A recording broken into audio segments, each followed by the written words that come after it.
Five, four,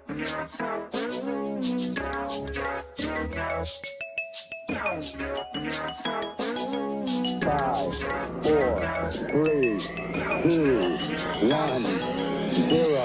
All engine running. Liftoff. We have a liftoff. Ladies and gentlemen, thank you once again for tuning in to Live with Andy. I'm your host, Andy Dybala, and I'm joined by my favorite journalist. I'm assuming he's all of your guys' favorite journalist out there in the world. And there's a big misinformation campaign that's been headed against this gentleman. So we're looking to battle that narrative a little bit here today. George Webb, thank you for joining the show once again. It's been a while since you graced us with your presence. Yeah, it's been a while. First, everybody wants to know how you're feeling. I'm feeling a lot better. I'm still on like some meds and stuff, so it's a little bit of ebbs and flows, but I'm back to working out. I promised I was never going to go on a jog again, but my AFib is officially shocked back into rhythm, and yeah, they're I was actually going to talk to you about it. They're looking to finally maybe do that ablation and get my heart back. I guess my valve is a little bit large. It's like 25% larger in the one valve, so they want to like burn a nice little track in there to get it to work properly forever. So I know you have dabbled in actually teaching your kids how to become doctors. What are your thoughts on the ablation, George Webb? Yeah, I mean, it started a long time ago. That was 30 years ago, but 25. But yeah, you know, the ablation seems to work. I mean, I would rather stop these things at the coronathrax level, you know, the Darrell Galloway, you know, rather than worrying about what treatments we do after the coronathrax. But yeah, I think it's a good surgery. You were considering that in Michigan a couple years ago, but didn't do it, right? Yeah, once they shocked my heart back into rhythm, it was pretty much like, well, it's working fine now, and I can go and I can start working out again. So it was like, I'll pass on going and getting the more intrusive ablation. But after like being as healthy as I could possibly be and going on a jog and just, I didn't like pass out this time. It wasn't like that bad. It was just like my heart wouldn't like, it was racing. It was up to like 200 beats a minute, but it was like that for a couple hours, but it like just would not get back into rhythm until they shocked me. But yeah, ever since coronavirus came about and myocarditis made its appearance on the scene, I've never made a trip to the hospital in my life before this, so it's definitely, I don't know if that's what is affecting me or not, but it's definitely in the back of my mind. And one of the things I noticed, like the tests were a little different this time. They actually like tested me for like tainted blood and some other there were some other weird blood tests they were doing just to like make sure they knew what was going on, and they actually asked me if I had been vaccinated with the mRNA vaccine and everything. So they are asking more questions. At least they are in Texas, so that's good at least. Well, you're in Texas, so you know the oil wells that you see all over Texas, especially out where you are, right? The way anthrax works, and I'm not saying you got hit with anthrax, but anthrax works sort of like putting in an oil derrick, sort of a structure, and then later on the drill comes in. So if you think about it, like a mosquito puts all of its legs down first to get a purchase on your body, and then puts the stinger in to your body. And the way you can do bioweapons is you can separate them into two stages. You can do a primary and you can do a secondary. So I can put out what is called a lethal factor, which is sort of like the oil derrick for lethal toxin, but it doesn't make lethal toxin until you get another agent later. or I can do something that causes what they call edemia, which is bleeding. So you could give that out in vax number 1 or in the coronavirus itself, and then the vaccine can come in later and act like the spike. Okay. Right, and that's called protective antigen. But in this case, it's not protective. What happens is it flips you from not bleeding, because there you go. It flips you in from not bleeding to gushing blood. And this isn't what's happening to you, but Bob Galloway, you were talking to me about the University of South Florida and the technology center down there, the Biodefense Technology Center, just a little south of me. And this is what his whole career is about. This is also what Bruce Ivan's whole career was about. This is also what Stephen Hatfield's whole career was about. It's what a big part of Calloway's career was about, was developing these bioweapons that could be used. Young men such as yourself that the enemy will fear because you're, a massive, 6'5" stud that can bench press 500 pounds. We send out the oil derricks first, and then later on we spray the battlefield with the secondary. Yep. And that's the primary secondary idea. I'm not saying that's what you have, but if somebody was trying to take down a society, you would go to Darrell Galloway and ask him that question. Yeah, you definitely he seems to be the one of the main components, one of the main scientists when it comes to the United States and our Defense Department, working with these biological weapons. And here you see, you were mentioning the University of South Florida. So right after the anthrax attacks in September 27th, on September 27th, 2001, they actually received a Defense Department grant. And I was actually going through an old Darrell Galloway Defense Department appropriations meeting where they were like dishing out the funding, and like one of the things in that meeting, like Darrell Galloway brought up, was working with the South Florida and the Center for Biological Defense. And I was like, what the heck is that's going on? And it was all related to anthrax and some of his work. So yeah, it was just it was kind of eye-opening to me, because you've been floating around Florida the past couple of years. You got Allchem Lab, you got the University of Florida and their nanotechnology departments, and there seems to be a lot of action when it comes to like biological weapons in Florida. And we just have another piece to the pie here. I can read a little bit of this if you want me to. I'm kind of just finding this stuff out before the show. No, I wanted to comment about Miami though in biological weapons. That's where the old JM Wave was. It was the old, I believe it was the naval base. It could have been the air base. I can't remember, but that was where Operation Mongoose was based, where they were going to try to get Castro. And that's where they took all these insects and made them deliver poisonous things. For instance, if I made an insect that had the gene in it to make the protective antigen, okay, then I could kill you, right? If you'd already been sprayed with the lethal factor or the edema factor, or make you bleed from your gut, just by having the mosquito get you with the protective antigen, the complement, the secondary. So you see how tricky this bioweapons can be. And I actually talked to the guy who did the genetic modification for dengue fever. Okay. That happened down in Key West, and they were going to make all the males so that all the offspring males would be infertile, and that would wipe out the gene drive. Yeah, gene drives. Yep. Sort of thing. Yeah. So this stuff can get tricky. So I'm interested in this article. Well, yeah, that's the gene drives. Why is there so much stuff going on in Florida? They got like these Bill Gates mosquitoes being released down there, all these nanotechnology programs within the universities. You got Allchem, all these biotechnology offices down there. It's just It's I Two don't. reasons. Is it tropical medicine? Is that why? No, Or, no, no? no. Jeb Bush was governor during 9/11. That's your first. There you go. That's a good answer. And your second one's it's still a swing state. It was then and it is now. So until it goes away, you're always going to have GMO and wacky things happening here in Florida. Yeah. Mm-hmm.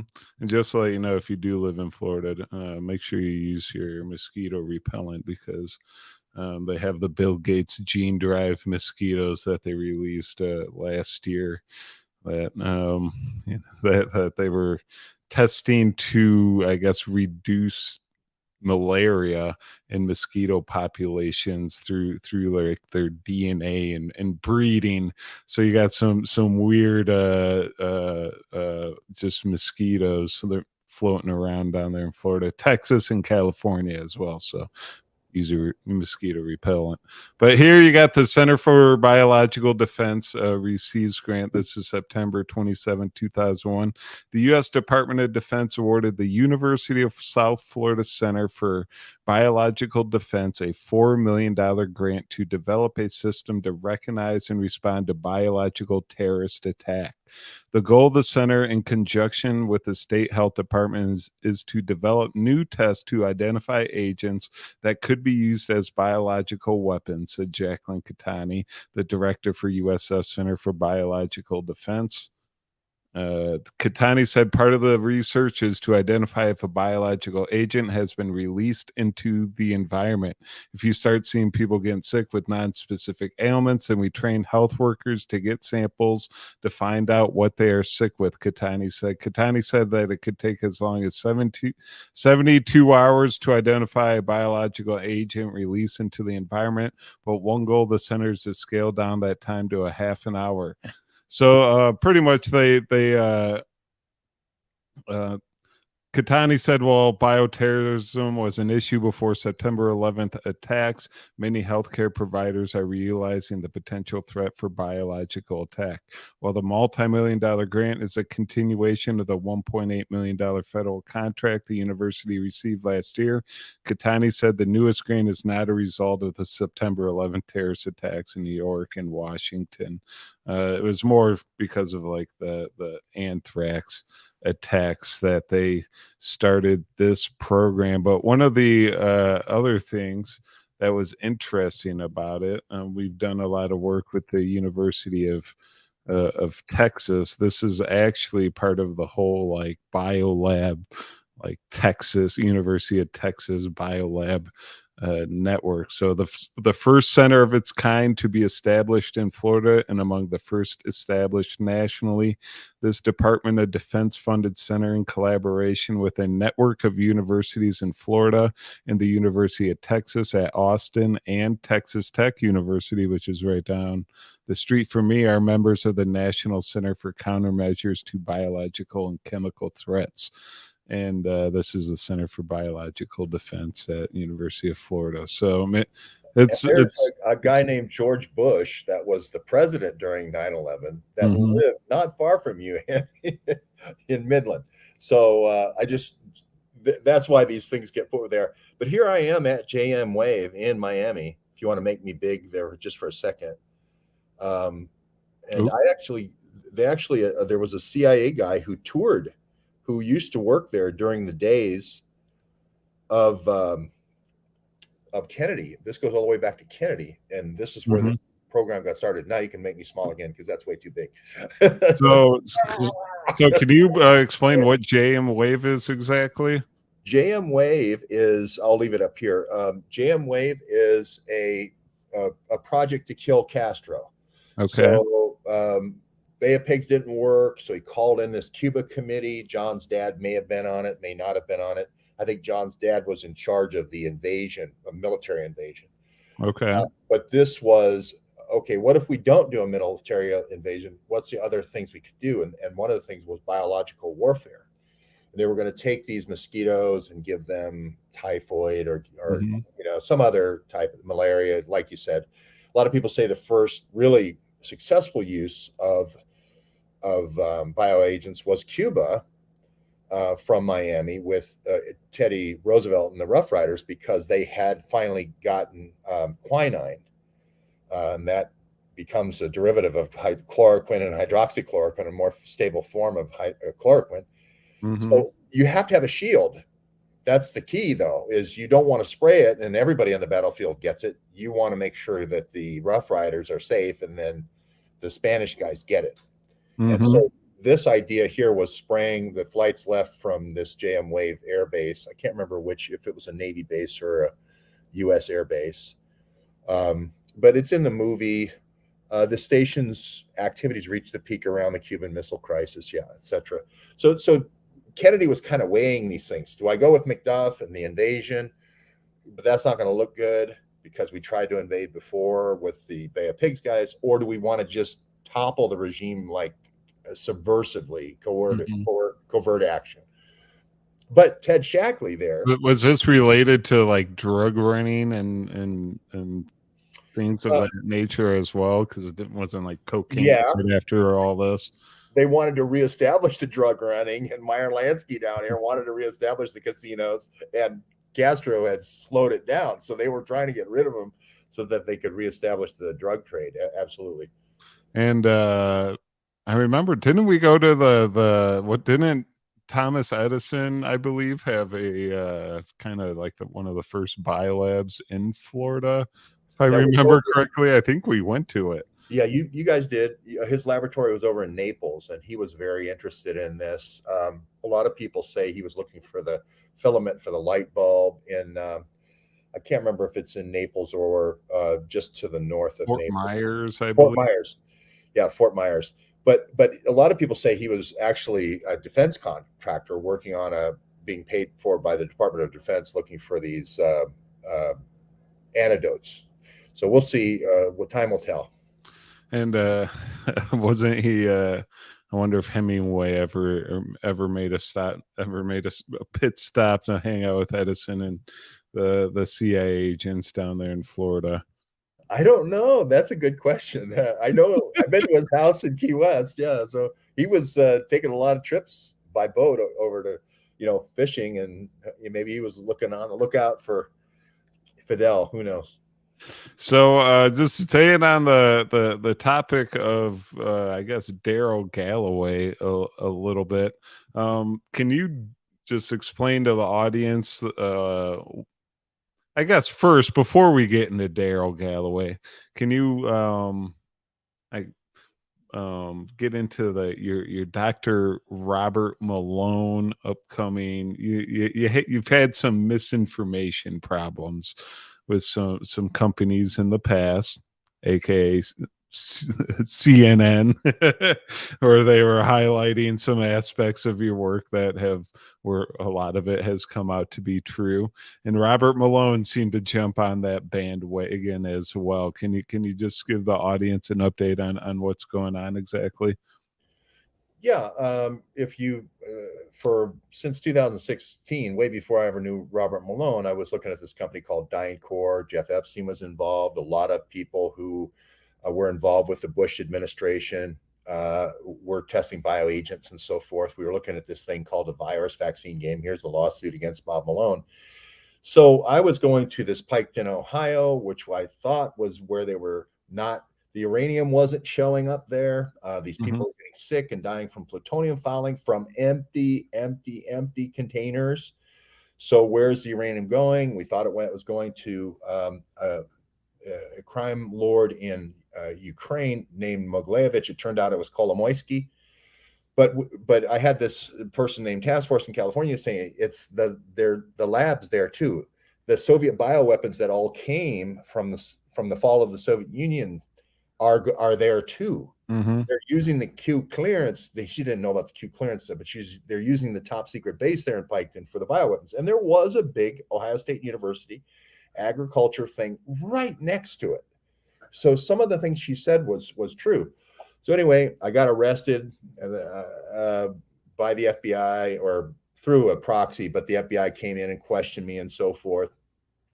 And I was acquitted. Poking your nose where they didn't want you poking. So well, it's all these guys, Andy McCabe and Peter Strzok and everybody who were the key guys at the FBI counterintelligence that were looking in the other direction, letting the CIA steal all this stuff. and privately profit. So the State Department was running the program. They're using diplomatic immunity, all these things that were not really kosher. So he retweets that story. That was a guy named Donnie O'Sullivan that did that smear. 3 years later, it looks like all these top level NATO people, head of NATO, Supreme Allied Commander, 2 top intel chiefs are involved. All these nanoparticle people from NATO are involved. This guy who has running an Air Force program in track and trace is in the picture. There's another woman who's the driver for the top of the NATO. So there's just all this NATO. It just looks like a who we've done a lot of shit. Just plenty and plenty of like But work, it looks like and like we've just uncovered piles and piles of evidence. It looked like a big demonstration. I know. It looked like a big demo. Like when you go out to war games and you have all the presidents and all the generals with all their medals, and they were going to watch the fighters go at each other like an air show and stuff.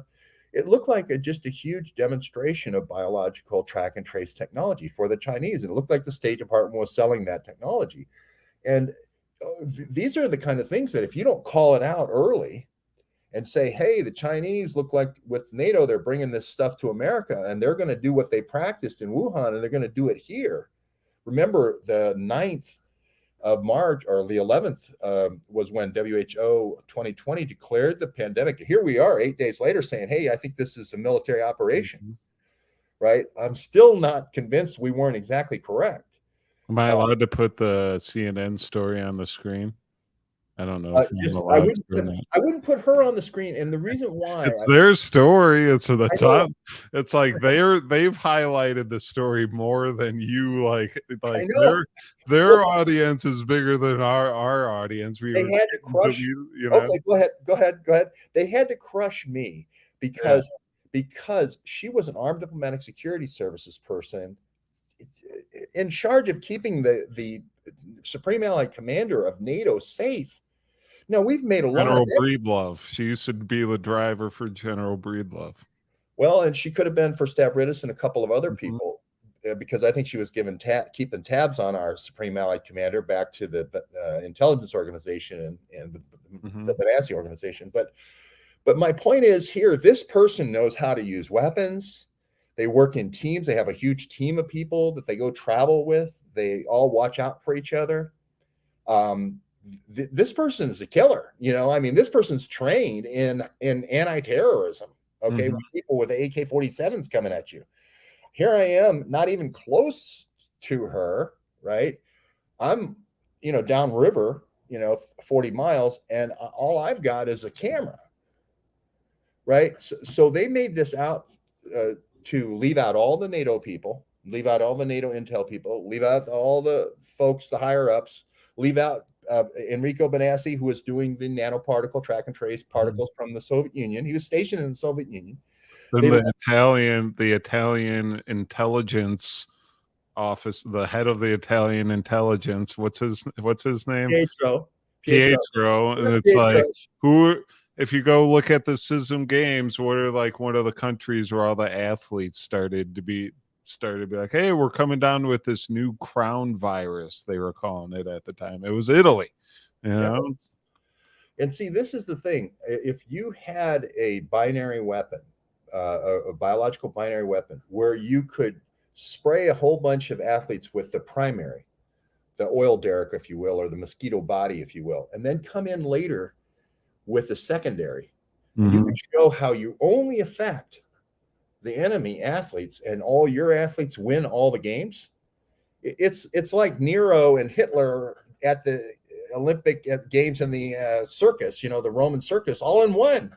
You're showing them right in front of their own eyes how their athletes are winning everything and how the Americans are falling over in the middle of their bike races. So this is what Donnie missed. He missed me saying USAID Predict was a bioweapons program, even though I told it to him in a taped interview. He missed the fact that I said it could be a coronathrax kind of thing, a chimera, I told him. And I wasn't specifically saying that it was, that she raised antibodies for the bat thing. I wasn't saying the bat thing. I was saying a chimera, an artificial thing, a bioagent, a bioweapon. So here it is. I'm sorry. That was my quick, brief recap, Andy.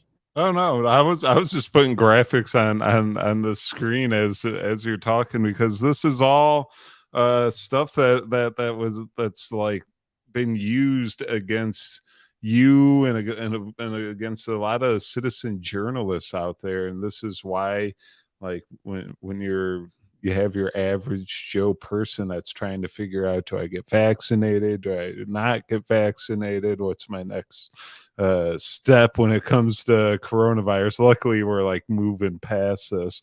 It's like, but there's been a lot of confusion the past couple of years, and it's anyone that has actually dug into the truth and figured out where it came from, what's going on exactly, they've been deleted off the internet.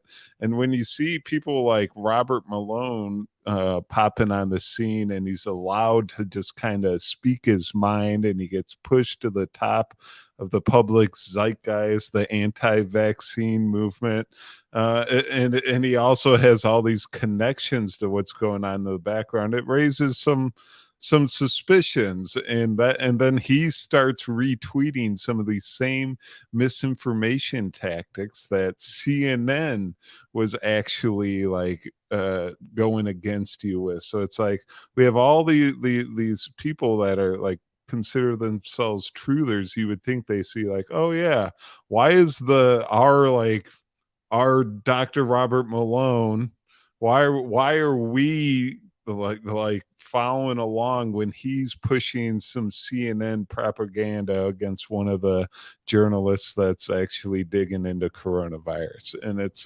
just it doesn't add up, and you think he would be kind of on our side, if anything.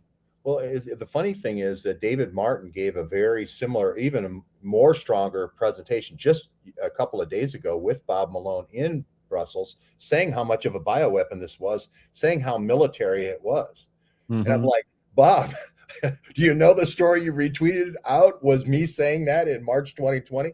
It's literally like, if you go back and read George Webb books, you've written Anthrax 911, Corona 911, you went World War DARPA, you've done Texas Slaughter Pen.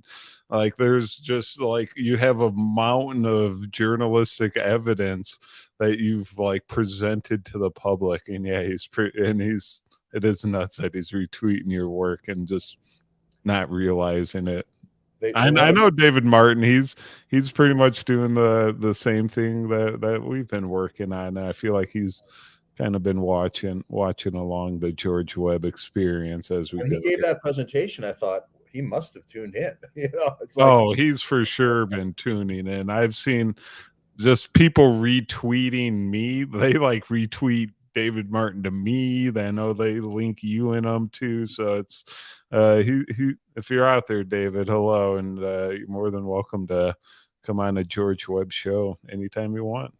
Aaron asks why the Hemingway archives are in the JFK library in Boston. I was at the JFK library, and I think it's Inga was the German spy. They say she's Danish now.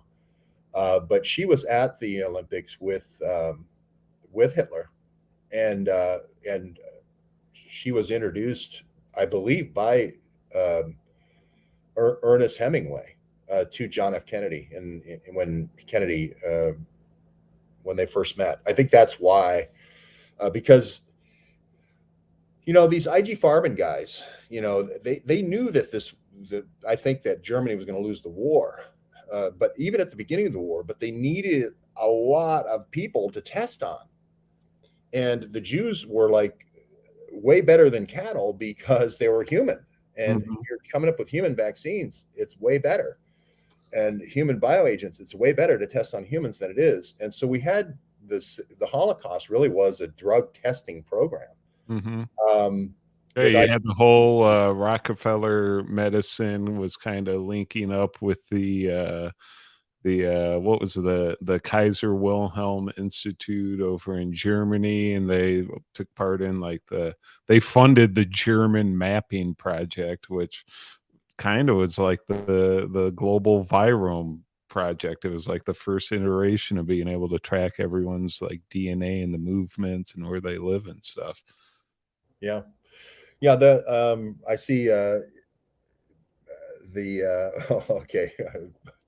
Mike Flynn is Aaron's talking about Mike Flynn. Yeah, there was the OSS did have in southern Ontario on this lake.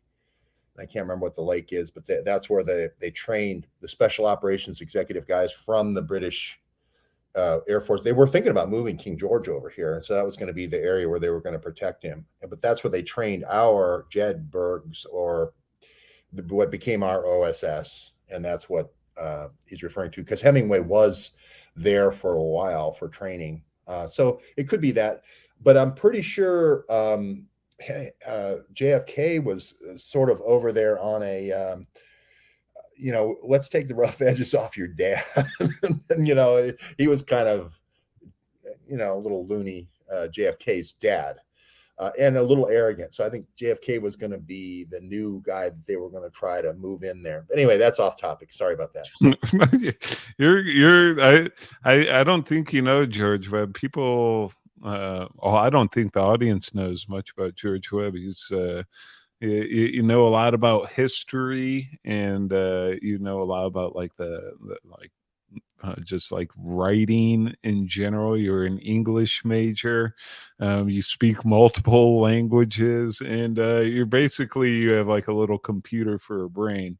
So when you do go off topic, people love when you branch off and start connecting some odd dots sometimes. So I'm an English minor. I was a finance and econ major, but that's just to correct. But yeah, Camp X, it was called. That's right. And I do think Hemingway was at Camp X, and I do think Kennedy spent a little time at Camp X as well, because he had to have overseas training, just like Macduff did, before he went over into England. And a lot of these guys, the senators' sons and so forth, and the ambassadors' sons, were in the diplomatic corps. So there's a. Oh, Hemingway was British. He was British intelligence, MI6. He wasn't. No, he just had the training. He had the counterintelligence training. Don't fall in love with anybody named Hinga Peterson. If you're out drinking with Hemingway in a London pub and a German girl, comes up that's beautiful named Inga, that's probably somebody who wants to get information about what's happening with Churchill, and the ambassador at that time to England was Kennedy's dad, Joe Kennedy. So what's the first thing that JFK did? He started an affair with Inga. So that night, he was like, well, if your business card has a conus lore on it, count me in. he said, "I got this." Anyway, I can't remember what pub it was, but next time we go back to London, Aaron, I owe you a picture of the Kennedy Inga hookup spot. Well, I can't wait for that one. Hopefully there's a statue there going on. So do you think with this like CNN, Dr. Malone misinformation campaign going against you, and we see Tucker Carlson getting deleted off of Fox and mainstream media, and him having starting this new show on Twitter, are you thinking, now that he doesn't have this Fox News, MSM, and umbrella telling him hey, you're not allowed to have these citizen journalists, you're not allowed to have George Webb on your show breaking down the truth of coronavirus, do you think you might be able to sneak in there and get a little guest spot on the new Tucker Carlson Twitter experience? Well, I know his producer, and I've spoken with his producer before, and I don't think his producer has left Fox. His producer is still at Fox Nation, and Peter Duke knows him real well. He's the guy who cut the movie about Fox and about Roger Ailes.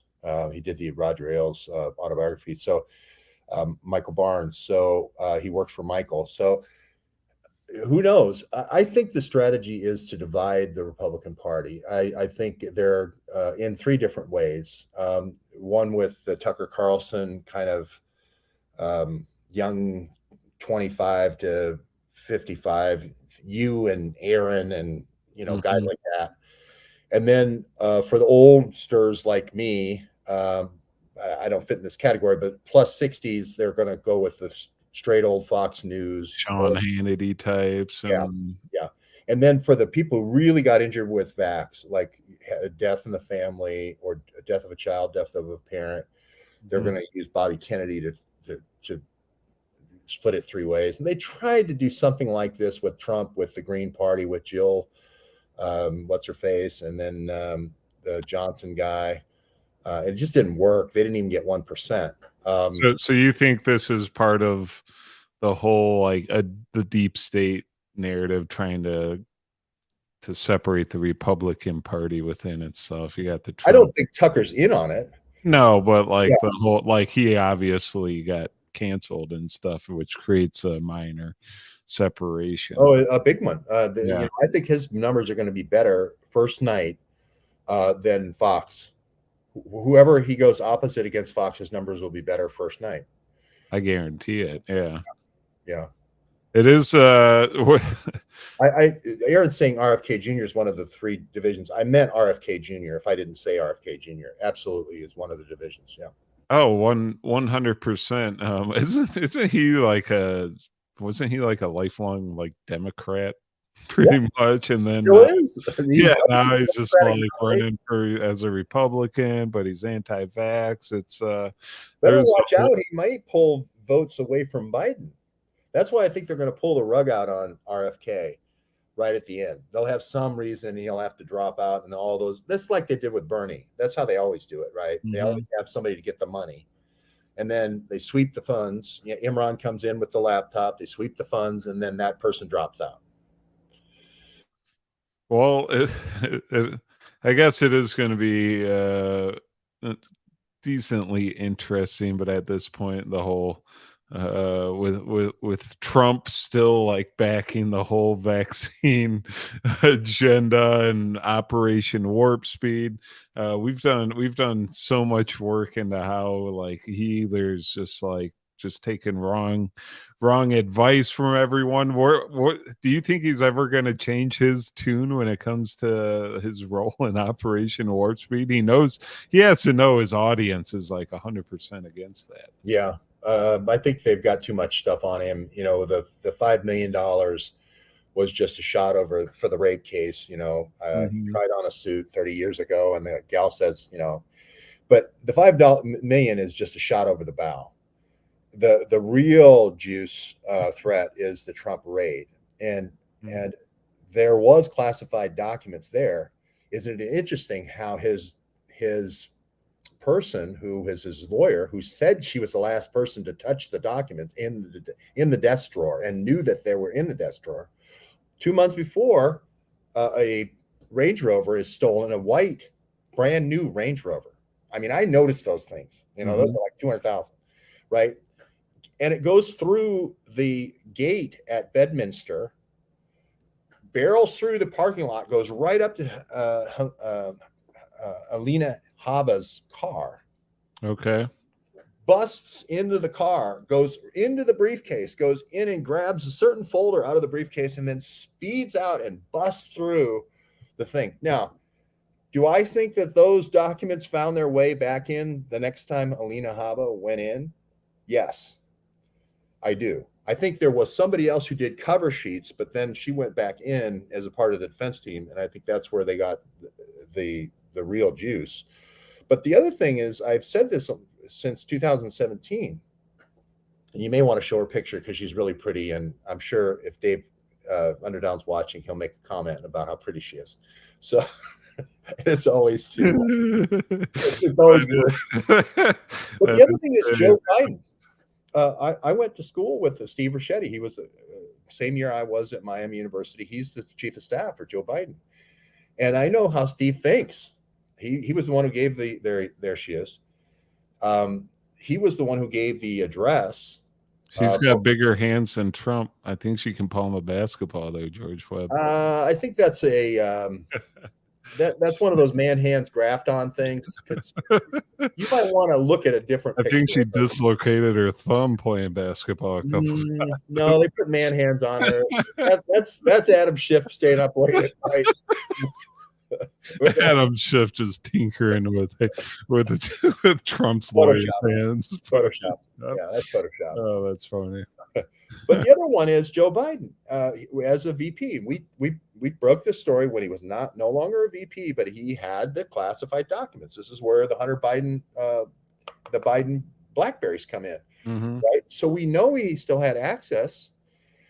And of course, why wouldn't you just take the old documents that Joe had and put them in Trump's thing? And then he's got it. President of France, remember those documents are supposedly there? He met with the president of France as a vice president. Why wouldn't we look into that?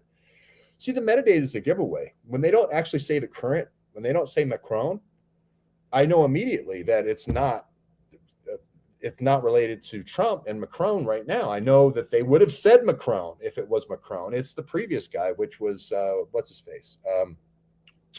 Don't ask me who was before Macron. He was the guy who did Libya. I can't remember his name now. I go back too far. But the Biden had met with that guy. So all I would need to do, if I remember, President of France was one, and nuclear codes was the other one. Chirac? No, it wasn't. Wait, who the hell? It wasn't Chirac. It was Valerie Giscard. Sarkozy. That's it. Yes, Sarkozy. You always got cozy with Sarkozy. Okay. Biden got cozy with Sarkozy, and he had a file. So all you would need to do is take the file, right? Your talking notes. Steve Ricchetti, all Steve. Hey, Steve, how you doing, brother? All he'd have to do is go, okay, here you go, Helena. Just drop this in Trump's top drawer. Says President of France right across the top, right? And the nuclear codes, I think that's bio. I think this is the Coronathrax. Piketon, Ohio. Again, I keep going back to Piketon, Ohio. They were doing all these strange things with all these plants. And one of them was tobacco plant. There was other plants that they were trying to use to actually make vaccines. Michael Callahan talks about using the tobacco plant to make the vaccines. And like I said, if you could do this dual thing, this dual primary secondary weapon with Coronathrax, you have the cover with Corona, you have the killer with anthrax. It stays around forever. It's robust. It's durable. Right down the street, you got one of the only anthrax labs in the country in Battelle. And that's Darrell Galloway. Yeah. That's Darrell Galloway. That's Peter Strzok. I mean, this, Mark had the theory that, the idea was that the nuclear power worked, but nuclear weapons, was always a scare. So that each side would mine the uranium for them, and then they could steal all the uranium. I'm not saying it's the Rothschilds, but somebody like them could steal all the uranium and then put in carbon tax, and then they would own the world's energy supply, right? It's too hard to own the world's energy supply if it's all oil, right? So he thinks, well, maybe there isn't nuclear weapons, but there is biological weapons, especially bacteria. And Mark did a lot of good work on the original Spanish flu and how that could have been glanders, or it could have been pneumonia. And those things do travel zoonotically. So why not run the same play? Matt Pottinger, when he comes in to talk to Trump, says this is the next Spanish flu. Maybe he was telling the truth about Coronathrax. Whitney Webb did a series on this called Engineering a Pathogen in September 2020. We didn't have the advantage of that, but I had been to the University of Pennsylvania, UPMC, knowing that's where Peter Strzok started with Dmitry Alperovich in 1995. So we were looking at these wacky Ukrainians coming in to a cafe called the Asylum Cafe. I'm not kidding. 2016, you can go back and look at it. It's 2017. So Whitney Webb writes about this. And guess what? Here you go. Coronathrax, Bob Galloway. They were doing Coronathrax at UPMC, not too far from Columbus. UPMC is over in Pittsburgh, so you know about that rivalry, Andy. And there you have it. Tara O'Toole, who was involved with anthrax again, is the person running Coronathrax. Now, I've noticed Bob Malone is just all over trying to keep Whitney Webb on his side, because all Whitney Webb would have to do is Google Darrell Galloway or Google domain, and he's done. Yeah. Bob is done. But Whitney Webb won't say domain. And this may explain why Johnny, the father of her children, came at me out of nowhere and said I was stalking when I was going to go meet him for a beer in Wales, right? I just don't like the last name. Well, whatever. I'm like, how the hell do I know where you live in Cardiff? It's a big city. I don't have your address. Am I going to go to a house to, find you? I had no idea where he lived. Eddie was the one who set up the meeting. So anyway, he came out of nowhere and attacked me. I'm like, that doesn't make any sense. Johnny Vedmore. Johnny, why did you do that? Is it because you're protecting domain? Because Whitney was all over this, right? With this engineering pandemic, and then dropped it. Boom. As soon as domain came out with Mark Kulak, you couldn't find any Whitney Webb talking about it at all. And I'm just wondering what the hell's going on here. Did somebody tap her on the shoulder? And here I have just kind of highlighting what you were talking about on. I found this a while ago. Here's Ukraine. They came to the United States for a biodefense and emerging diseases research meeting in 2015, and they met with the DTRA and Metabiota, and they had these meetings about biodefense pretty much, and we all know the links to the biolabs in Ukraine, and that might be the source of SARS and SADS to SARS. There's a lot of research going on over there that we don't know about. Somebody says you can hear the seagulls. I'm by a fan. I'm in Orlando, Florida. I'm as far from the sea as you can get. I'm in Texas. There's no seagulls. I'm in West Texas. There's red dirt floating around. I mean, you can see Disney from here, I think, so anyway. But yeah, the Dark Winter, they have Dark Winter. That was one of these simulation exercises that you've been digging into. That I think that's what Dark Winter was, the original one. Yeah, but, yeah. And this article she did, if you bring up Unlimited Hangout, and it's called Engineering a Pathogen, Dark Winter, the End of Days Prophet, Dark Winter. If you bring that up, you'll see how Whitney Webb is also saying, hey, all these people were involved in the coronathrax in September 2020. All these anthrax people are involved in the coronathrax. And this could be a coronathrax thing. Now, she didn't say it as early as we did. Here it goes. This is a good one. You should look at this one, Andy. All right, so here's the engineering contagion, UPMC, coronathrax in the darkest winter.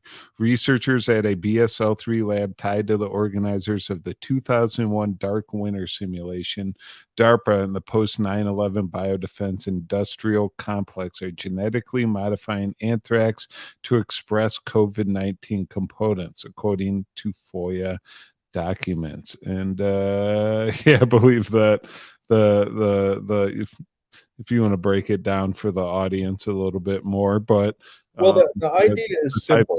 A lot. Go ahead. The idea is very simple. It's like, hey, Stephen Hatfield said it himself, and also his mentor Patrick said it themselves. Letter bombs don't work. All they do is create terror because the damn stuff clumps. We can't aerosolize this stuff, right? But if we could get it into a form where we could aerosolize it, and Ken Allebeck was the guy working on the different particles. But if you could put it into a blower or something that was like an air conditioning system and get it into hospitals and get it into schools and getting it into public buildings, then you could pull off the idea that it actually was a virus. Okay. And the corona would give you the ability to do test kits, so you could do swabbing. This is what Darrell Galloway comes out with. The test kit swabbing was his first thing in his system. The second thing you could do is then do PCR, and you can game the PCR, right, to convince everybody that you're having an anthrax thing. And the third thing is send it away to a lab, to an expert lab, and the lab will give you back, corona. So it's a three-way cinch on convincing everybody that corona is what's doing this and not anthrax. Meanwhile, you go out and litter all these lungs with the first of the primary of the binary system, either edema in older people and the lethal in the younger people. Why would you do lethal in the younger? Because those are the ones that are going to fight the wars. You do edema in the older people, the farmers, they're going to feed the soldiers, because you don't want to be seen as attacking the farmers. So Clay Dex, she talks about this. Go ahead, Andy. Yeah, this is the actual, I believe, the preview of Clay Dex. We can't retreat from the rest of the world. Continuity. This was ran in, there's Dark Winter, then Clay Dex, and then Event 201. There's spars. The Bragans laid out 23 of these things, and this is why Bob Malone attacked the Bragans for 25 million. Not because they said anything against him, but they outlined all these military exercises. But continue. So there was 23 simulations since Dark Winter to Coronathrax. It's no wonder that everyone was just like in line and like they just like had their orders down. It's just, if they simulated it 23 different times, that's actually, it actually goes back to a national simulation that SAIC and Leidos, the company Bob Malone works for is Leidos, the company Stephen Hatfield works for is SAIC. They changed the name from SAIC to Leidos so people wouldn't be able to follow it. But they were originally going to do this in 1990 for an anthrax attack simulation. This thing has been sitting on the shelf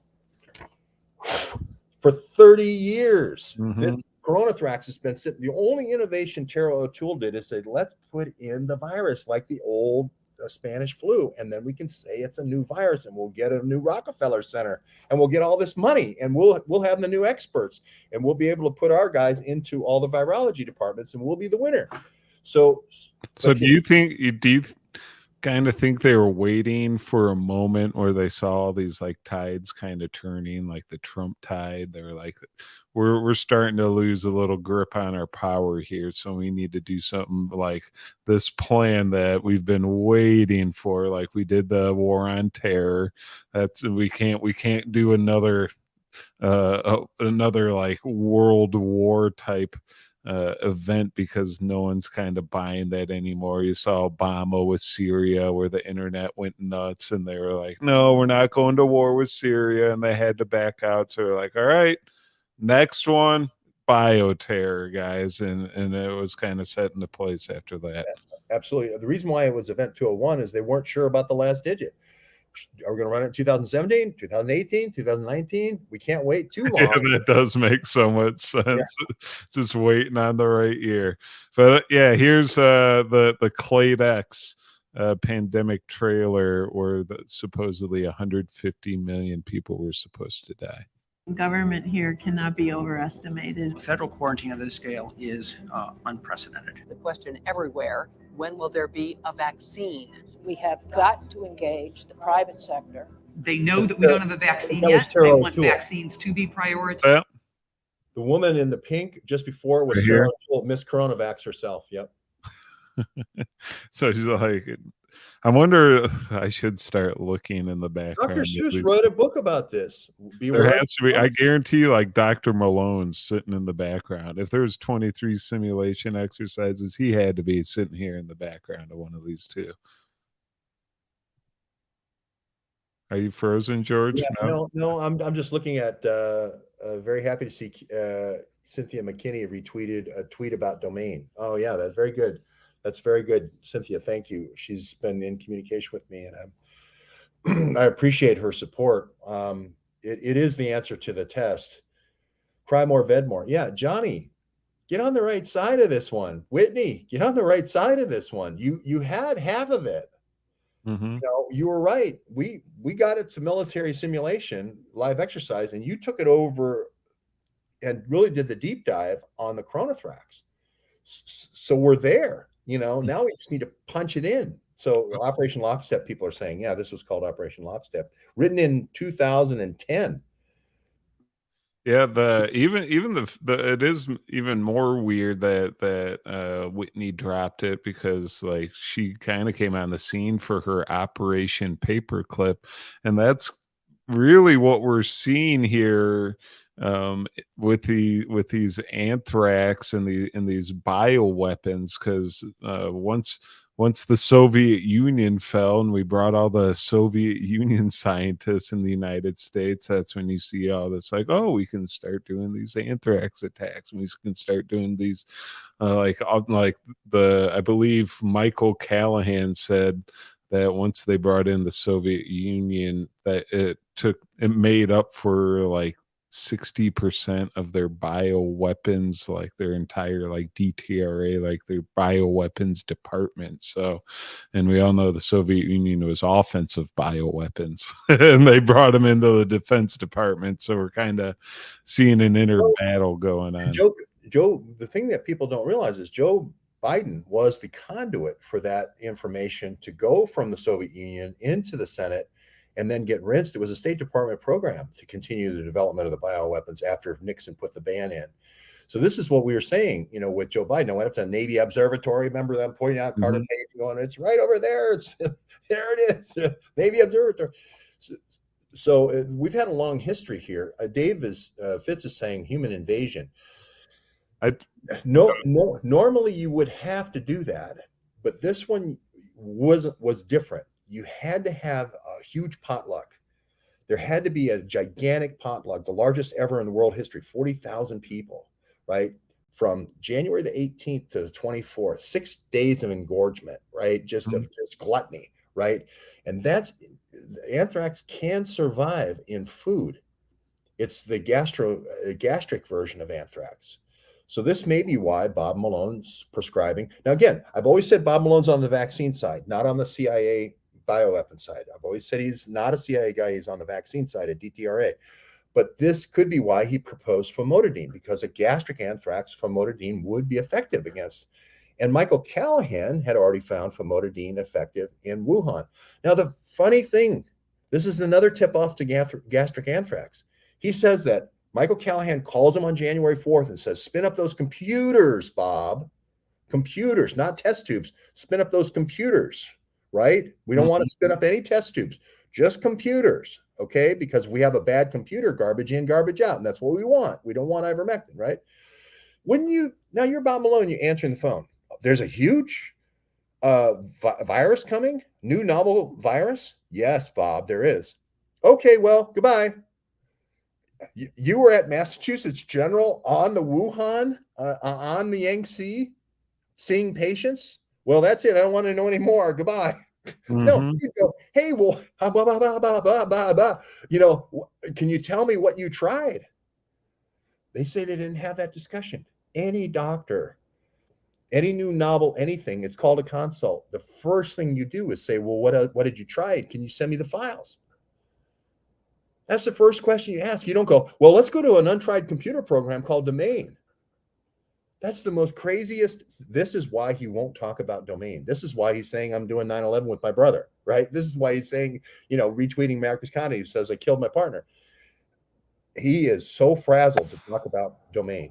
He knows it unwinds the whole story. I mean, all the way back to Anthrax 911. It's a beautiful story, though, because it shows the power of citizen journalism.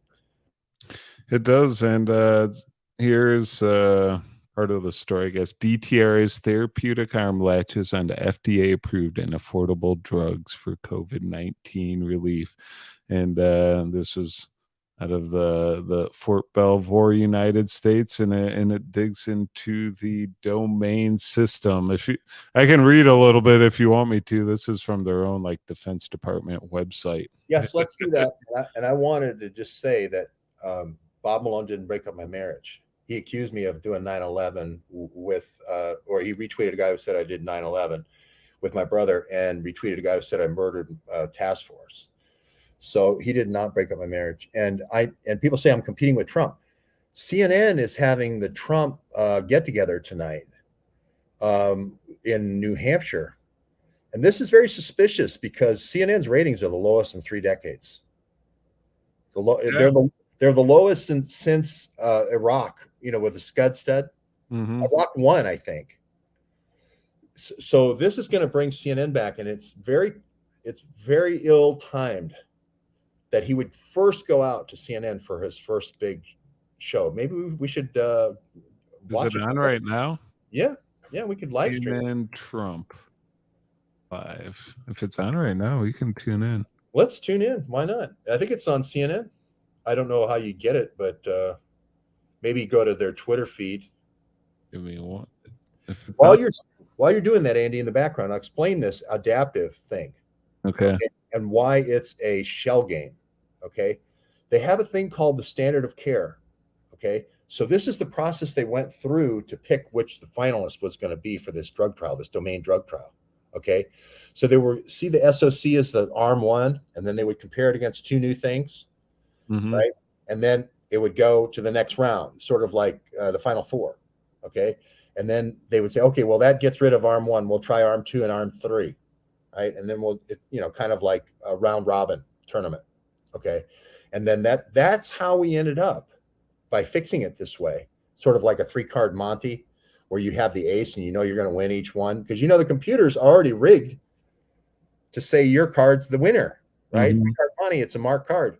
So you just say, you act like you're doing all the 3-card Monte shuffling and say, okay, which one? And then, oh, we win again. Sorry, give me your money. So this is how they did it. They didn't go out and actually say, well, what do you think about putting it into a couple of monkeys or a couple of mice, humanized mice that Ralph Barrick had over at Wuhan? We couldn't get any of those flown into Washington from North Carolina. That's like a half-hour flight, right? We didn't ask anybody any questions at all about what was successful. Michael Callahan had already run a hydroxychloroquine trial in it and published it on February 4th and said it was very effective. So anyway, this was a shell game from the beginning, that they knew that they were going to end up with famotidine. They didn't even start with the ACE2 receptor, so there's no way they could have ended up with hydroxychloroquine. There's no way they could have ended up with ivermectin, and they knew it because they knew none of those drugs were ACE2 drugs. They were all histamines. H2 is this histamine 2 receptor. So what do you think, Andy? I think you are 100% on point with, we need to keep digging into this domain system because of this of the therapeutics it was spitting out, and people were dying because of this. And if I don't know if you notice this here, this little organ on a chip. So one of the things they spit the SARS into the domain system to come up with the therapeutics, and it would give you an answer. And then they had this organ on a chip that they would actually use to see if it would work or not. It was like a lung that they would use. And this Donna Wang. Now, here's where I got into it with Harry, and I see Dave Fitz and all the Connect guys. It's not about the freaking voting machines. That's to take your attention. It's about getting U.S. military guys that got the anthrax vax, getting their genomes over to Wuxi, right? Because that test data set's been around. Remember, all the guys that ran this, okay? Cadleck, he was Emergent Biosolutions Bioport. Fraud El Hibri, right? Bob Galloway again, Stephen Hatfield again. They have to get those genomes the hell out of Dodge. Who's there at Michigan State and Lansing with them? Andrew frickin' Huff. Who's there doing organ on a chip at Michigan State? Donna Wang. And they set up this office in East Lansing, and they're sending these terabytes like crazy, right? Greg Phillips knows damn well they're not sending voter data. And they finally sent a little bit of voter data, but it was all a big charade. And you know what? I didn't want to spend too much time on the charade. I knew what they were doing. I knew it was Donna Wang. Somebody left 2 million genomes out in the rain.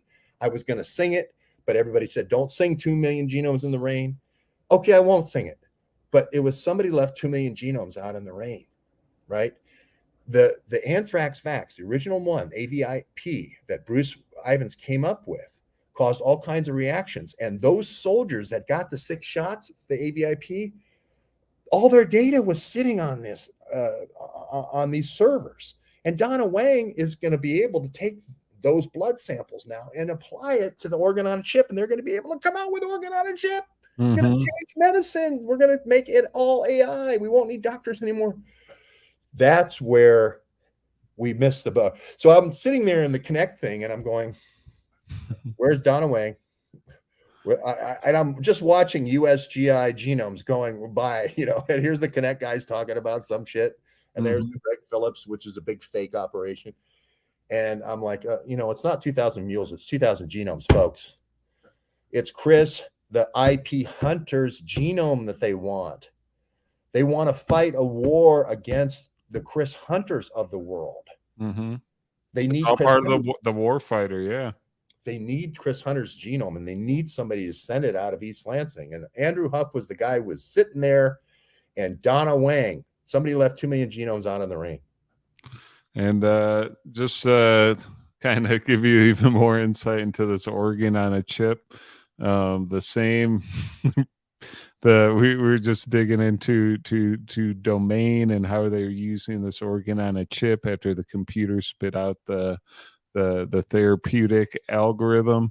And just to make a Ralph Barrett connection to domain, and also remdesivir, because the remdesivir was also GS5734 was also invented in the North Carolina lab by Amy Sims and Timothy Sheehan, but they also invented the lung on a chip that was used by the domain system that pushed remdesivir. So Ralph Barrick, who reverse engineered SARS, also invented the lung on the chip, which was used by domain as a therapeutic, and spit out remdesivir as a therapeutic, which was also invented in the North Carolina lab. So it's like just a giant like.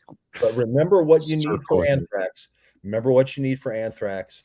They said during the anthrax attacks, to make you believe the litter bombs work, you need 8,000 spores, 10,000 spores. That's completely false. You need 3,000 times that. That's why you need organ on a chip, because you need to see are 3 million or 30 million spores going to infiltrate themselves into the lung or not.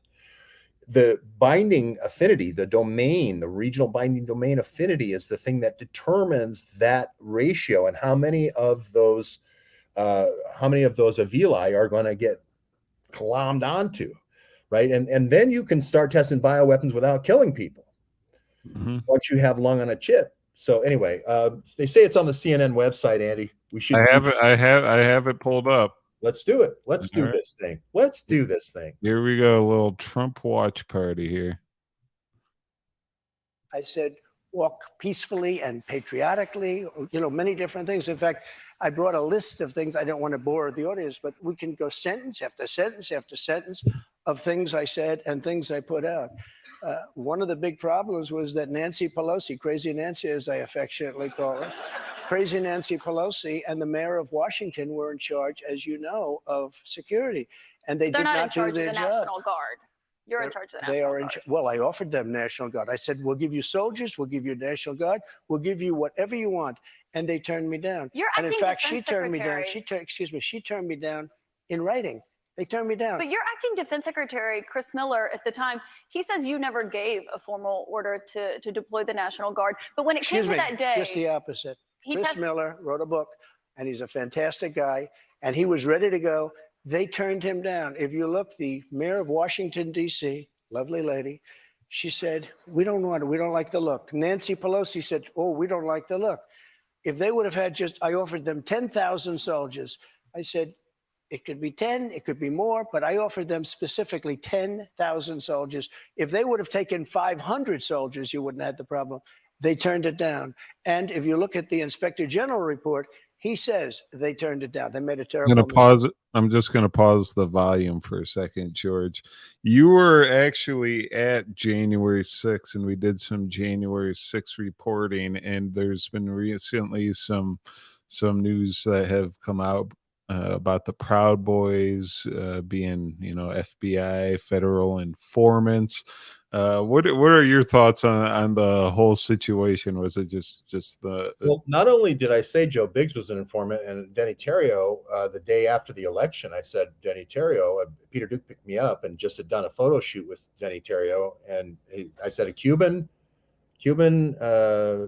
black guy is leading a white supremacist group, FBI informant. I said that to him while he was driving me from the LAX airport. But I had said Joe Biggs was a part of a 25th Amendment thing in Christmas 2018 when I was at the Trump Hotel, when I met him at the Trump Hotel. As soon as I saw it and I saw all the guys and all the generals and everything, oh, here we go, 25th Amendment. I still think we go back through time and we look at it, you'll see that Pence led a 25th Amendment movement, and there was a secret defense security team set up by the FBI to make sure that this wouldn't happen. And they set up January 6th with a whole bunch of fourth psychological operators from Fort Bragg. So, and you've talked about the orange hats. They piled themselves on the hill. What's the Azov Brigade doing there? Yeah, this is why I say you could be LF or EF, the edemic factor or the lethal factor did get sprayed, right? You can always come back in later with mosquitoes or fleas or ticks with the proactive antigen, and now the person dies and you go, oh, they died of a mosquito bite. And they die whenever they go on their summer vacation, right? So be very careful here of how, when you see Kolomoisky, you see Azov, you're going to see coronathrax. All right, we're going back to the town hall real quick here. Yeah. Like no one else. You know that. They do. I agree with that. But so why Nancy didn't you tell them to go home sooner? Nancy Pelosi and the mayor are in charge. I assume they were able to do their job. They weren't. But Pelosi's not in charge of Capitol And if you security. remember, I made a video right outside the Oval Office in the Rose Garden. And I'm very proud of that video. I didn't have a script. I don't need scripts like a certain person that's in there right now. The video, it came out much later after they had already attacked the Capitol. It was a great video. And it was a beautiful video. And it said, I mean, I don't want to read it all, but you have to go home now. We have to have peace. We have to have law and order. We have to respect our great people of law and order. We love the people of law and order. We can't play into the hands of these other people. We have to have peace. Please go home. I said that. You know what they did? They took that down. And you know, to this day, it hasn't been put up. And the reason is it's so good and so conclusive that all of this nonsense and all of the tens of millions of dollars that have been spent are just wiped away with this one. And they've never put it back up. They had another one that they did the same thing. But that video that you referenced there, it wasn't posted until 4:17 p.m. No, I'll tell you. They breached the Capitol at 2 p.m. That video was posted 4:17 yeah, p.m. before, actually a little bit before that. Right, so that's my question. Excuse me. Because in that 3 hours, over 140 it was officers posted after were the injured. first one I just read, though, and that was at 2 o'clock. But I think the reason the timeline is so critical here, because going back to your influence, in There's that another 3 one I hours, posted. over 140 officers were injured that day. And a person named Ashley Babbitt was killed. Yes. You know what? She was killed, and she shouldn't have been killed. And that thug that killed her, there was no reason to shoot her. At blank range, cold blank range, they shot her. And she was a good person. She was a patriot. There was no reason. There was no reason. And he went on television to brag about the fact that he killed her. The officer was not bragging about the fact that he killed her. But bragging. one person who was at the Capitol that day, as you know, was your vice president, Mike Pence, who says that you endangered his life on that day. I don't think he was in any danger. Mr. President, do you feel that you owe him an apology? No, because he did something wrong. He should have put the votes back to the state legislatures, and I think we would have had a different outcome. I really do. But he doesn't have the authority to do that, as you know. What?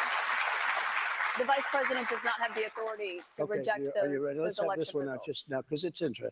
Let's keep it interesting, right? I like Mike Pence very much. He's a very fine man. He's a very nice man. He made a mistake. His lawyer said, you cannot move. I called him the human conveyor belt. I said, even if the votes, I talked to his lawyer, even if the votes are absolutely fraudulent, he can't say, yes, sir, he can't send back. And the Democrats played it and the rhinos played it. And then the election was over. They told him he couldn't do it. And Mike said to me, I can't do it. The lawyers told me he can't do it. They can't do it. But the lawyers were wrong, because right after the election, they all met, the rhinos and the Democrats, and they worked out a plan to make sure that future vice presidents don't do what I said you could do. That's not what happened. You're referring to the Electoral Count Act. I've read that. There is no authority. No, legal experts, including Republican legal experts, say that he does not have that authority, Mr. President. But I want to why move did on. they change the law then, saying that you can't do it? They didn't change the law. They strengthened the law because they were worried about they presidents strengthened exploiting. it, meaning you could do it. That's not what it means. Thank you. They strengthened the law Mike because had they the were right worried. to do it. They convinced him he didn't, and it was a horrible thing for our country. If you would have sent those votes back to Georgia, Pennsylvania, and other states, Wisconsin, which if you look at Wisconsin, they virtually admitted now that the election was rigged. If you would have sent those votes back to many of those states, they would not come back in the affirmative. And remember what I said, and you just said it pretty much, you admitted what I said was right. They said he didn't have the right to do it. And he did have the right to do it. And that's why they changed the law, taking that right away. I should note that your campaign paid for a recount that happened in Wisconsin. It actually had more votes for President Biden by the end of it. But I want to move on to Wayne Byer. He's a retired attorney from North Conway. So many illegal votes were cast in Wisconsin. And if you look in Milwaukee, Wisconsin, they had so many illegal votes, they didn't even know what to do with them. You're absolutely wrong. Mr. President, there weren't any fraudulent votes in Wisconsin. I do want to get to the audience, though. We have questions for you from the audience. Wayne Byer is a retired attorney from North Conway. He has previously served in Republican administrations. He volunteered for the Republican Party in the 2022 midterms. He voted for you in 2020. What's your question for the president, Wayne? Thank you for coming, Mr. President. Thank you, Wayne. My question to you is, will you pardon the January 6 rioters who were convicted of federal offenses? I am inclined to pardon many of them. I can't say for every single one, because a couple of them probably they got out of control. But, you know, when you look at Antifa, what they've done to Portland, and if you look at Antifa, look at what they've done to Minneapolis and so many other places. Look at what they did to Seattle and BLM. Many people were killed. These people, I'm not trying to justify anything. But you have two standards of justice in this country, and what they've done, and I love that question, because what they've done to so many people is nothing. And then what they've done to these people, they've persecuted these people. And yeah, my answer is, I am most likely, if I get in, I will most likely, I would say it will be a large portion of them. You know, they did a very, and it'll be very early on. And they're living in hell right now. So when it comes to pardons, they're living in pardons, hell. And they're policemen, and they're firemen, and they're soldiers, and they're carpenters and electricians, and they're great people. Many of them are just great people. Mr. President, one of the people who was convicted was a former policeman, but he was convicted of attacking a police officer, I should note. But when you said you are considering pardoning a large portion of those charged with crimes on January 6th, does that include the 4 Proud Boys members who were charged and convicted of seditious conspiracy? I don't know. I'd have to look at their case, but I will say in Washington, D.C., you cannot get a fair trial. You cannot. Just like in New York City, you can't get a fair trial either. Speaking of New York, I want to ask you about a significant verdict that was reached yesterday. I know this is something you want to weigh in on as well. A Manhattan jury found that you sexually abused the writer E. Jean Carroll and defamed her. You've denied this, but what do you say to voters who say it disqualifies you from being president? Well, there aren't too many of them because my poll numbers just came out. They went up. Okay. I think I'm the only person in history who had a charge like that. And usually you leave office, you say, I'm sorry, but I'm going to back home. I'm back home to my family and everything. I'm going to be resigned. My poll numbers went up, and they went up with the other fake charge too. Because what's happening is they're doing this for election interference. This woman, I don't know her. I never met her. I have no idea who she is. I had a picture taken years ago with her and her husband, nice guy, John Johnson. He was a newscaster, very nice man. She called him an ape, happens to be African-American, called him an ape. The judge wouldn't allow us to put that in. Her dog or her cat was named Vagina. The judge wouldn't allow to put that in. All of these things. But with her, they can put in anything. Access, Hollywood. This was a jury of 9 people who found you liable of sexual abuse. Do you think that will deter women from voting for you? No, I don't think so, because I think the whole thing, just so you understand, ready? I never met this woman. I never saw this woman. This woman said, I met her at the front door of Bergdorf Goodman, which I rarely go into other than for a couple of charities. I met her in the front door. She was about 60 years old, and this is like 22, 23 years ago. I met her in the front door of Bergdorf Goodman. I was immediately attracted to her, and she was immediately attracted to me. And we had this great chemistry. We're walking into a crowded department store. We had this great chemistry. And a few minutes later, we end up in a room, a dressing room of Bergdorf Goodman, right near the cash register. And then she found out there were locks on the door. So she said, I found one that was open. She found one. She learned this at trial. She found one that was open. What kind of a woman meets somebody and brings them up, and within minutes, you're playing hanky-panky in a dressing room, okay? I don't know if she was married then or not. John Johnson, I feel sorry for you, John Johnson. Mr. President, can I think of it.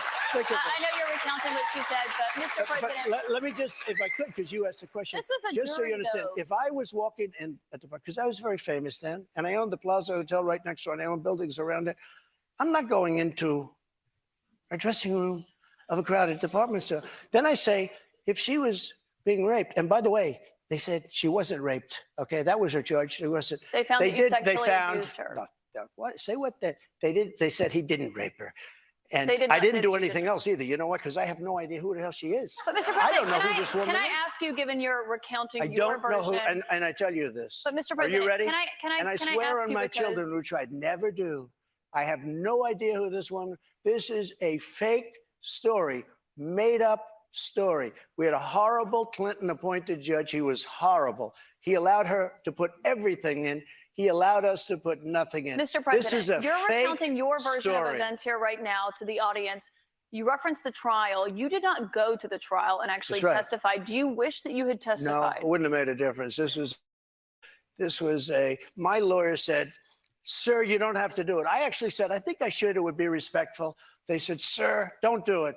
This is a fake story, and you don't want to give it credibility. That's why I didn't go. Well, there you go, Andy. Wait 1 second, George. Yes, there was one, a bit plain, and it was not her fantasy, it was mine. So here's the Law and Order Bergdorf Goodman rape, the rape episode that pretty much is the same thing. So this Ejon Carroll is a big Law and Order fan, and this episode came out like right before her accusation against Donald Trump. In a public place. Yes, there was one, a bit plain, and it was not her fantasy, it was mine. Okay, yeah. Role play took place in the dressing room of Bergdorf's. While she was trying on lingerie, I would burst in. Yeah. Mm-hmm.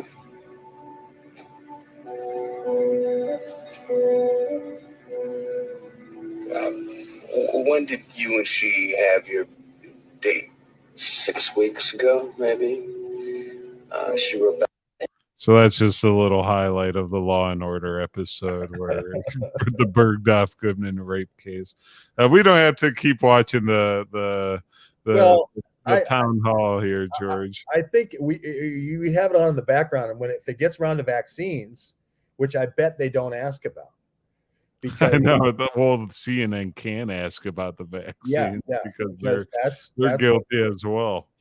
But CNN needs Trump. This is my point: is when the last guy to get you ratings like Trump was a guy 30 years ago, the Scud Stud.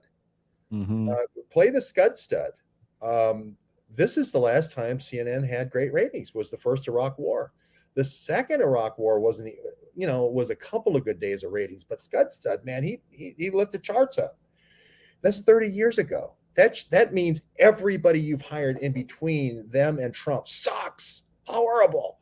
They're like Humpty Dumpty, horrible.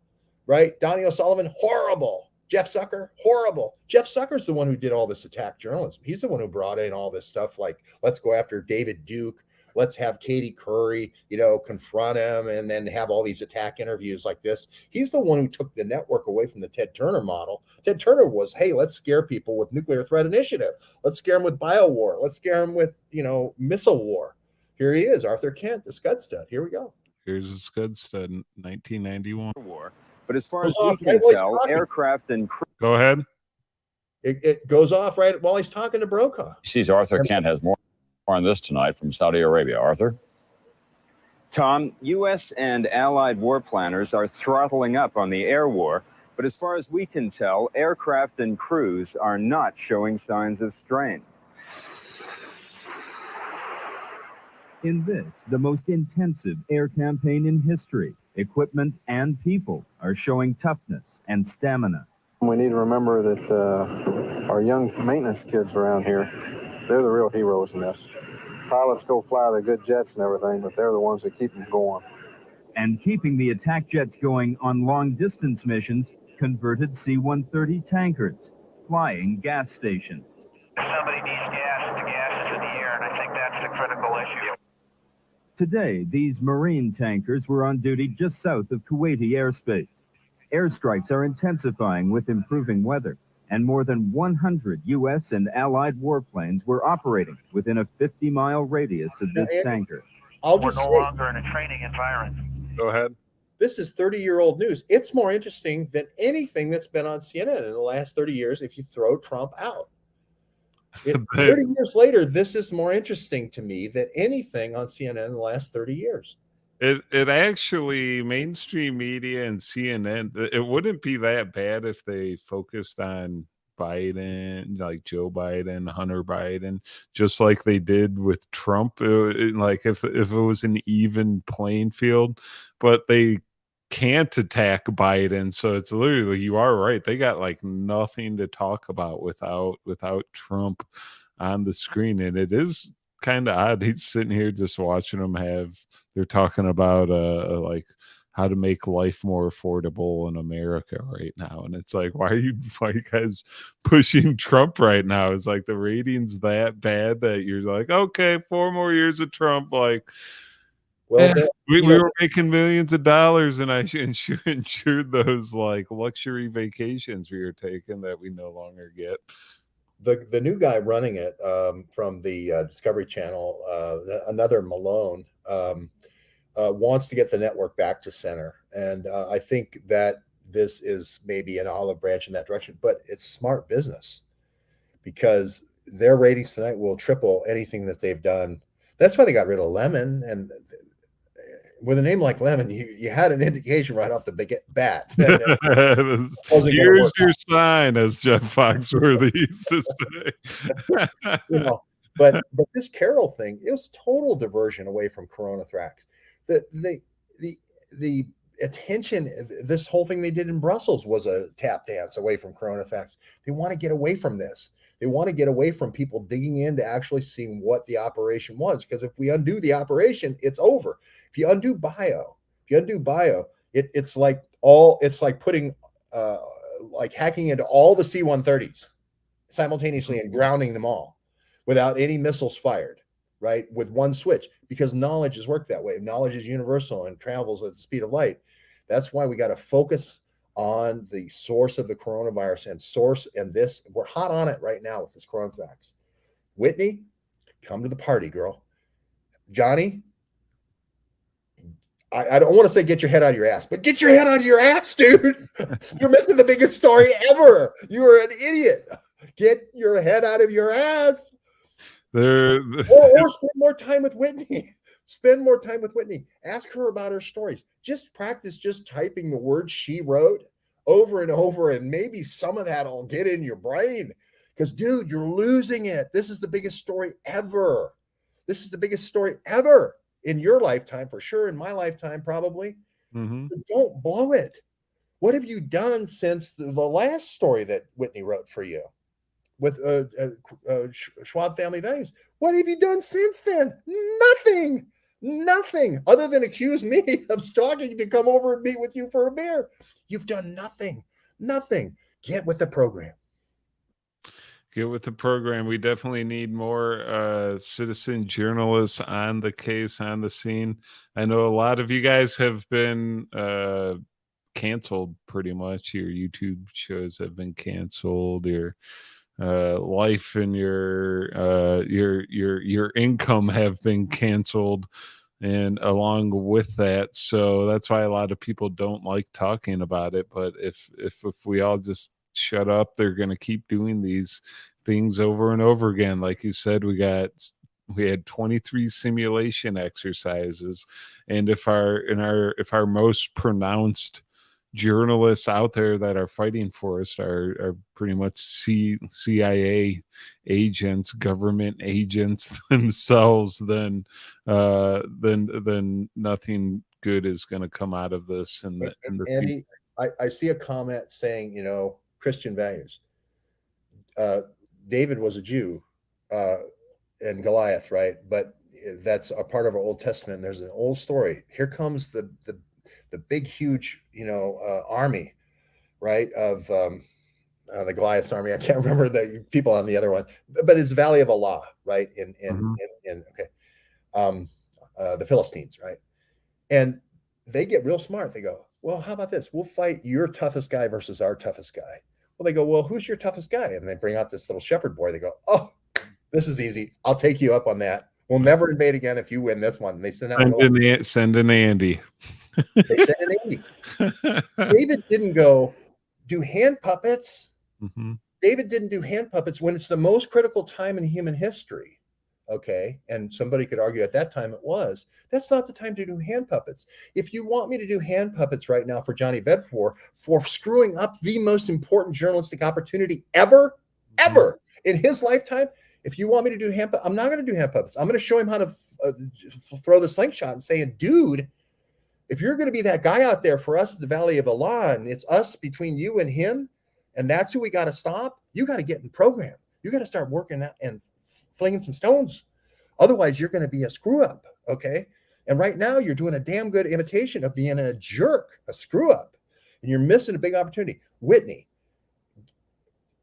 do something, take a frying pan, something, wake him up. He is losing it, right? It's slipping through your fingers, Johnny. It's slipping through your fingers. It's right there. If you're the one that gets the, like, we've all been working on this story, if you're the one that actually punches through and breaks the story and saves humanity, make it you. You might as well make it you. Valley of Allah. Yeah. In a couple thousand years, would you rather be David in the story, or would you rather be a Goliath in the story? You got to pick up that slingshot and start twisting it around your head. Knock out that coronathrax. Look at it, Johnny. Your wife or the mother of your children wrote half the story. All you have to do is put the other half together, right? And pick up where you left off. Just say the word domain. Just come out tomorrow and go, you know what? I'm not going to be stupid anymore. Or I'm not going to be stupid anymore. Or whatever that Beatles accent you got.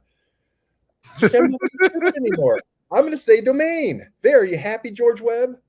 Then I'll say, I'm proud of you. And we'll work on reframe the next day. And we'll work on, basically what a regional binding domain is the next day. And we'll work through this. You're going to get there. We'll work through this day by day. We're going to learn a little bit more about the Malone story. And you're going to be the smartest kid in Wales. Maybe. Cardiff. Well, Dolphin Key. Maybe in a pub in Dolphin Key late at night. Maybe. And just before we go, here's a Department of Defense fiscal year 2023 budget estimates, just in case you guys have any doubts at all. If you put domain into the good old word search there, you can see that the Department of Defense is definitely funding our domain project and coming up with new therapeutics for coronavirus and diseases that still haven't emerged yet from the wild. So that's why we need to worry about these things, because these scientists are still in the lab performing reverse genetics on coronavirus and noroviruses and alpha viruses and all these different diseases that could emerge in the future, and they're using domain to come up with therapeutics at the same exact time as they're coming up with the new viruses in case they emerge. And that's what's got us into this mess in the first place. So we need to uncover the evidence of who did this and why, and hopefully we can put an end to all this gain of function research, this dual use research. One last thing, Andy, to Ben Arnold. Okay. You got to at least give me a slingshot. If I'm going to go up against the Goliath, if you send me $50,000 to my Give, Send, Go, and I'm taking on Bob Malone, 20 million. Each horse is $500,000 the Lusitania horses, named after a ship that Churchill sunk. Just saying. But anyway, you send the 50,000, and then I'll bet you 1,000 at the end of it that I win. So I'll take your bet, but you got to send me the 50,000 first, and then we'll see how it goes. But at least give me a slingshot. I went up against CNN. I went up against DNC. Right? Look at how the billions they've laundered through Ukraine. I went up against CNN. Look at the billion-dollar company that they were. I haven't gone up against little guys like the Bragans. Why don't you take your $1,000 and shove it up your ass, right? Because your Bob Malone hero is beating up on two 85-year-olds, right? Why don't you take your $1,000? I don't mean shove it up your ass physically. Well, I do. Go ahead and shove it up your ass physically, because he's beating up on an 85-year-old couple. And Jane Ruby didn't do anything to deserve what she's getting from Malone either. Where is your defense of the little guy? Nowhere. You come on this show to attack me, right? Because you're another one of those freaking Malone trolls. The thousands of you flying monkeys. That's all you have to do with your time, is to be here and to be a pest, right? Just like those mosquitoes that are going to drop in that protective antigen that Darrell Galloway wrote so much about. And isn't it interesting, Andy, that Virginia Banassi goes to Wuhan and she discovers something that causes blood clotting in 2009 from mosquitoes, and it causes thrombocytopenia, a lack of platelets? Isn't that interesting? I wonder if they've tried this protective antigen thing in the mosquitoes already, because anywhere Virginia Banassi is, pandemics are going to follow. Banassi V at WHO.int. We published the receipts March 2020. 3 years ago. Where are you, Johnny Vedmore? Can't you even follow an email that I gave you 3 years ago? Come on, man. Oh, calm down. My heart can't take it. Well, you know what? You weren't that concerned about the Bragans when they went into the hospital, because after they got served the lawsuit, Peter Bragan went into the hospital and almost died. So why don't you make another heart joke right after Andy just got his heart attack last time, right? Why don't you go ahead and make a heart attack joke for all the people that got screwed up, right, by this vaccine and by this bioweapon? Because that's who you're cheering for right now. That's who you are for, Ben. So, Andy, I don't want to be ranting, so I'm going to stop. I apologize, man. But it's just amazing. You know, it's like you're cheering for the person who's going after the Bragans. You're cheering for the person who's going after Jane Ruby. You're cheering for the bioweapons guys that did 9/11. Okay, you're cheering for people who've been hurt, an injured heart, or injured because I had the myocarditis. Right? You're cheering for all the people that have died from the remdesivir. What the hell kind of Gretchen are you? Right, to come here, right, and do that kind of criticism. It's and then you want to bet me that I'm going to beat Bob Malone and the DOD and Bob Malone's taken $10 billion from the DTRA and the DOD. You give me $50,000. You send it to my Give, Send, Go tomorrow, and I'll kick Bob Malone's ass in court. I will kick his ass. But you send that $50,000. Send it tonight. Send it tonight, and then I'll bet you that 1,000. We're done. Can you hear me, Andy? I must have myself on mute right there. Sorry. I called Aaron because I was trying to get Aaron to come on the show and say hi. And just to give you one more link, you're talking about the gene drives and the mosquitoes, and that's all linked to the Safe Genes program, which is run out of Mass General Hospital in Boston. And Mr. Michael Callahan and his DARPA team definitely have their hand in running it. So Andy, everything is just like linked together. Andy, this is exactly what the Russians were doing. Is they were going to put talk to Alabek. They were going to put the protein in you that made the lethal factor. They're going to put the protein in you that made the edema factor. And CRISPR came out of editing that out of your genome to protect your soldiers. Okay, that's what these safe genes all about at Mass General.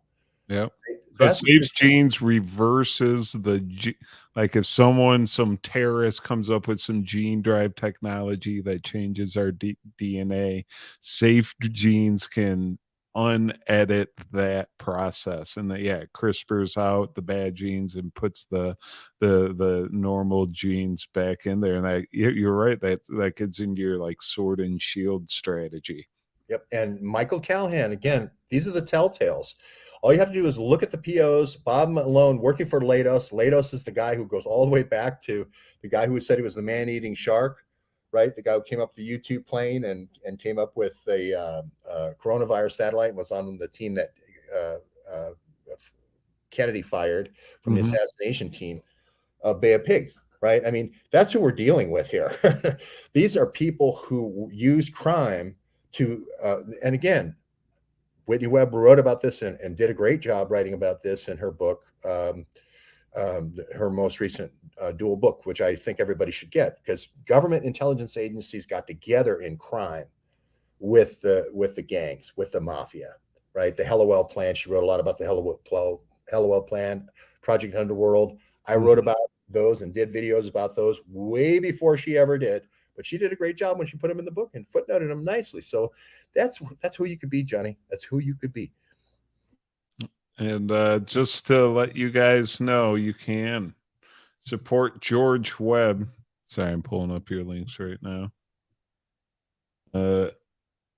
First of all, give him a follow on Twitter at RealGeorgeWebb1.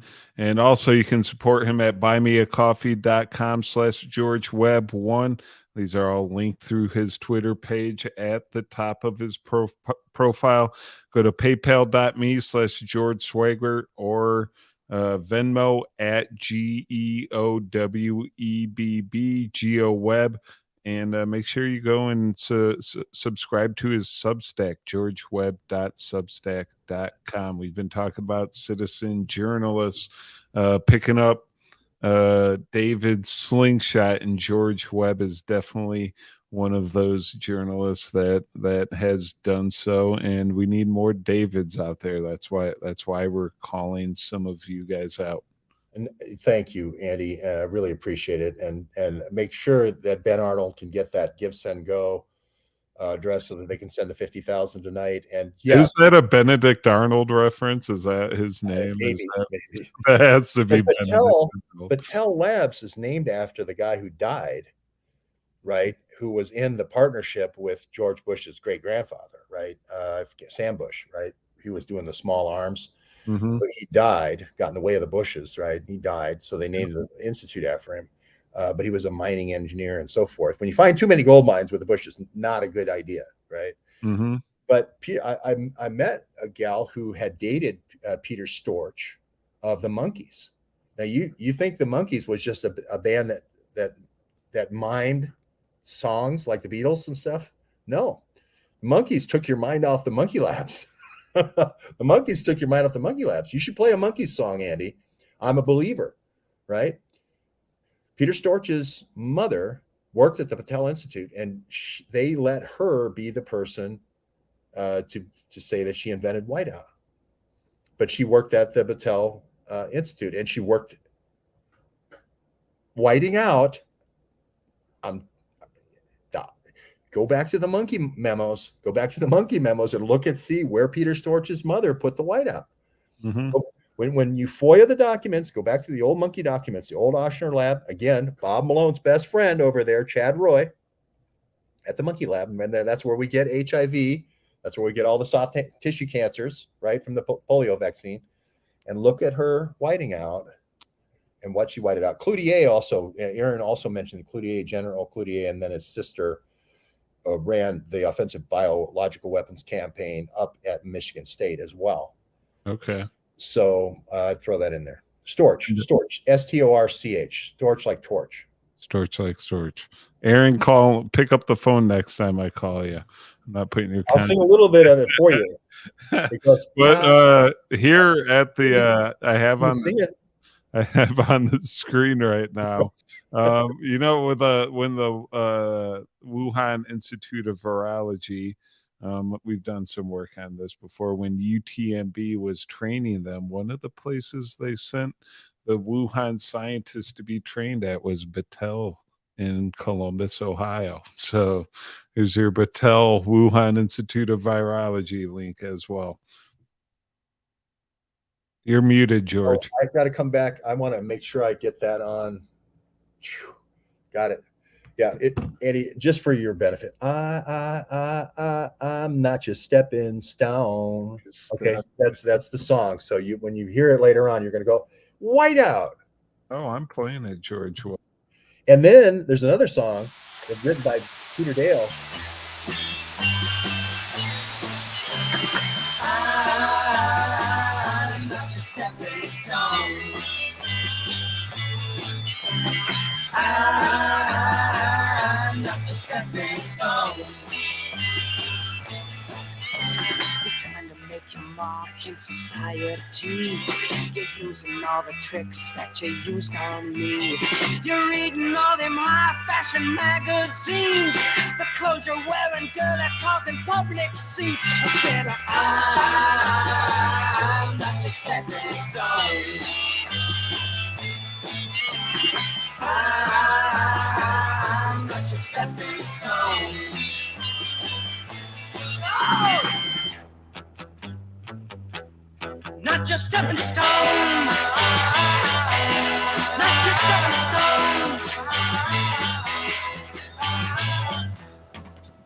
All right, before I get another strike on YouTube and get taken down, Robert Malone, Dr. Bragan, and George Webb, they're not your stepping stone, buddy. Don't be using the little guys to push yourself to prominence, because we'll pick up one of those stones and put it in a slingshot and take you down. Come at us. You back us into a corner. We'll defend ourselves. There you go. There you go. All right, George Webb, thank you for joining me once again.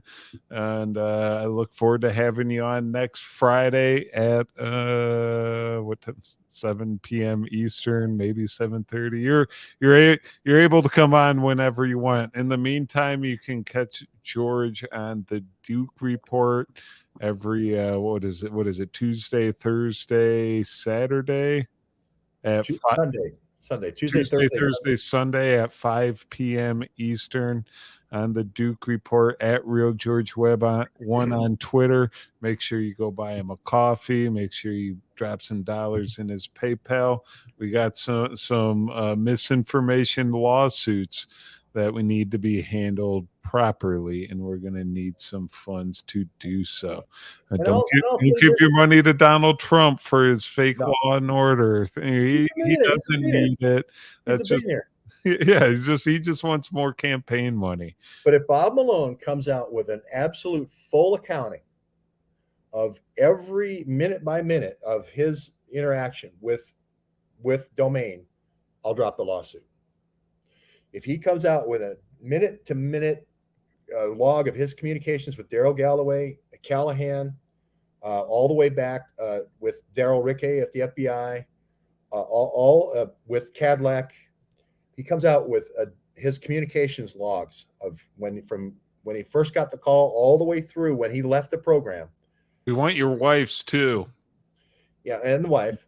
She's involved. I'll drop the lawsuit. Because I'm not interested in the money. Mm-hmm. I'm interested in the truth. That's what I want. Because when that truth comes out, you'll drop your lawsuit against the Bragans because you'll find out they were right. And because it was a military operation, and you'll find out that Jane Ruby was right and all your friends are CIA. And you said so yourself. I don't even know why you're suing her. You said that they were all CIA yourself. So what's the problem? So anyway, Bob Malone, full accounting, beginning to end of all your communications with all the key people in Anthrax 911, Callahan, Cadillac, all the gang I said, Galloway, Hatfill. I'll drop it. You're nicer than me. I want some mRNA dough, or at least a horse. We got to stop. That'll give us the stone we need. You want a horse? Why do you want a horse? I got a cowboy hat. I need a horse. Oh, okay. You know how it goes. I'm a cowboy without a horse down here in Texas. But you're a big guy, Andy. I think you need a quarter horse. I mean, get a strong horse. Get a pecked up. What are those like Budweiser horses? Clydesdale was a little bit. Percheron, maybe Percheron. But you're good 250, I think. 265 according to the nurses at the hospital. Yeah, I think you need something with a strong quarter horse, a roping horse, you know. Yeah. But anyway, that's another topic. That's a midnight cowboy. All right, Andy. I'll let you get back to your wonderful home. All right, you too, and keep the research going. And once again, at Real George Webb 1 on Twitter, throw him some support. See him tomorrow on the Duke Report at 5 p.m. Eastern on Rumble, YouTube, Twitter, and everywhere else you're at. So have a good one, George. Thank you, Andy. Bye, Bob.